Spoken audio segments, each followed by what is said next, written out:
What happens when the last Holocaust survivors are gone? When the voices that warned us fall silent?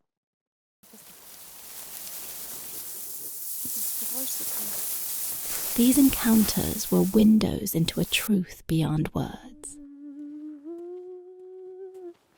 Now the question remains, how do we continue the telling?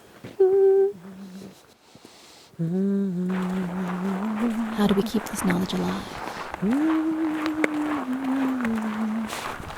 Not just as history, but as lived experience.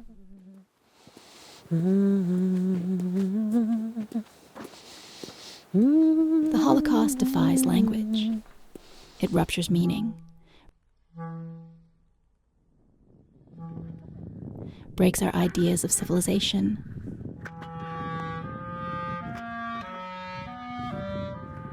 morality and humanity.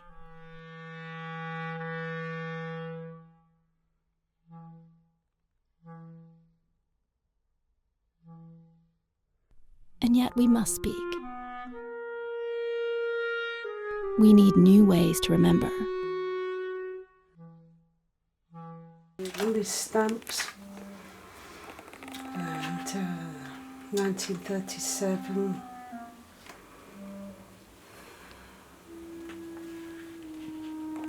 Wow.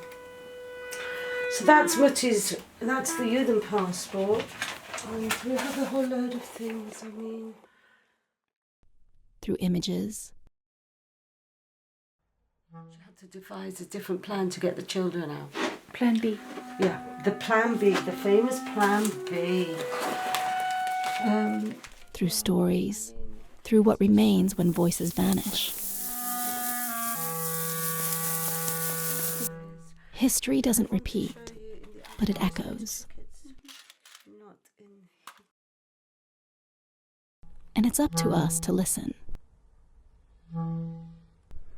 Not out of duty, but out of responsibility.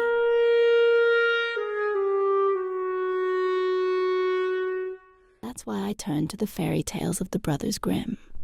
Dark, fear-filled stories of survival and hope.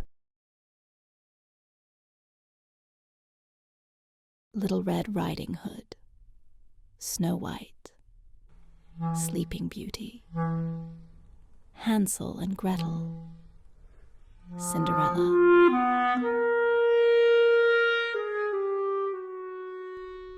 Were created here, carried by voices, preserved by pen, and kept alive. A city that was 80% destroyed during World War II. The city I live in. Tanks once rolled out of its factories. Tiger 1, Tiger 2, and they still do.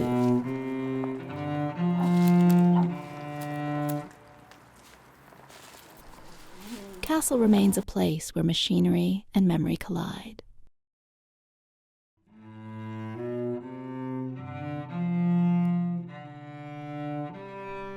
These tales, known to children worldwide, are vessels of collective memory. Perhaps they offer a way to give voice to what remains unspeakable for a new generation. Gertie Deutsch, too, carried the fractures of her century. She began photographing as the world around her fell apart. Her images don't depict catastrophe directly, but they breathe its presence.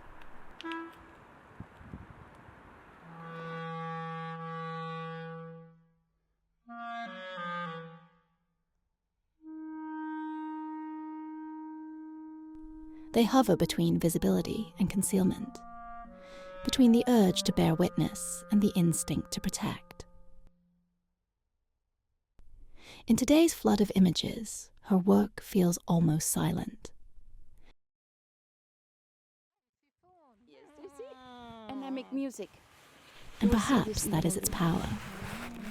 It reminds us that memory doesn't need to shout.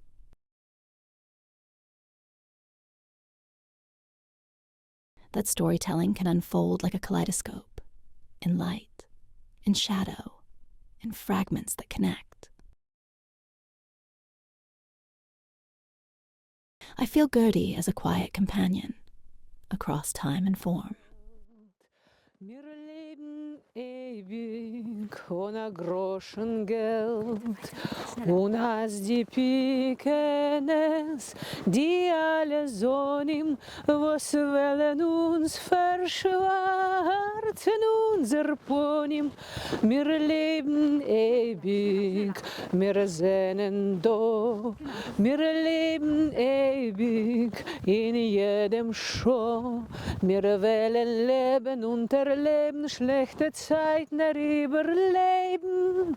Wir leben ewig, wir sehnen do. With her camera, Gertie Deutsch created such spaces. Wir leben ewig, es brennt der Welt.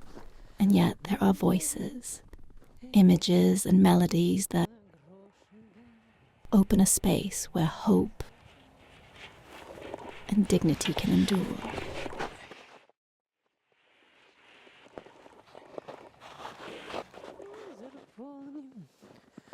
Wir leben ewig, wir sehnen do.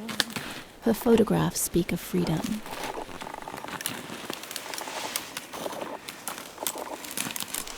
a freedom that reveals itself in gestures and the expressions of individuals. They tell stories of resistance, of holding onto dignity and identity in a world that so often seeks to suppress them.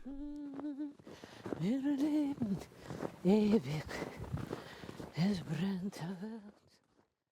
Today, Gertie Deutsch, if you were here beside me, how would you react? The screen glows like a wound we never chose. It offers light but takes our pulse. Images move through us. They kiss, they clash, they blur, they vanish. What is visible is always available, and yet the essential escapes us. Digital exhaustion is no longer the exception. It's the atmosphere. You saw what others didn't want to see. You held up a mirror when silence was easier. How do we do that now? How do we create spaces that allow us to truly see what was, what is, what could still be?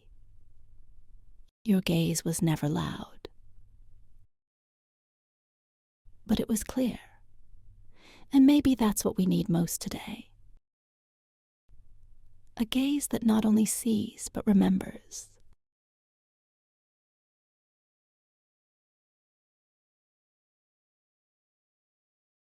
Gertie Deutsch's work is not a retreat into the past.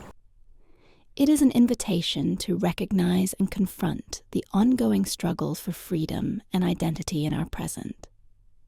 In a world that is becoming increasingly complex and fragmented, these voices and images serve as a bridge between times, places, and people. Gedanken sind frei, wer kann sie erraten? Sie fliehen vorbei. Gedanken sind frei is more than a song. Kein Mensch kann sie wissen, kein Jäger erschießen mit Pulver und Blei. Die Gedanken sind frei. In the ghettos and camps, the song survived. It was silent resistance, inner freedom against erasure. To this day, it is sung in protests and revolutions. A song that protects thought when bodies can no longer be protected.